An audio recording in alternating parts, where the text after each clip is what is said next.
लोकांच्या विश्वासाचा किती गैरफायदा उचलला जात आहे याचं प्राईम उदाहरण म्हणजे पुण्यामध्ये एक भोंदू बाबा सापडलेला आहे। आधी तर हा बाबा त्यांना 2-2 दिवस सत्संग करायला लावायचा।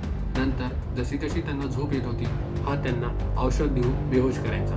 बेहोशीचा फायदा घेऊन हा त्यांच्या फोनमध्ये एक विचित्र ॲप इन्स्टॉल करायचा। नंतर त्यांचा प्रायव्हेट डेटा हा लाईव्ह पाहायचा। ती क्लिप्स वापरून तो महिला आणि पुरुषांवर दबाव टाकायचा, त्यांना स्वतःसोबत आणि इतरांसोबत अनैतिक संबंध ठेवण्यासाठी भाग पाडायचा। याचा उघड तेव्हा होतो जेव्हा एका भक्ताचा फोन हा खूप जास्त गरम व्हायला लागतो। तो फोन रिपेअरिंगसाठी दुकानात जातो। तिथे त्याला या भयंकर सत्याबद्दल माहीत पडते। बाबा तर सापडला, पण आणखी किती जणांनी विश्वासाखाली आपला आत्मा लपवलेला असेल? हे साधू नाही, हे रावण आहे जे भक्तीच्या वस्त्रात लपलेले आहे।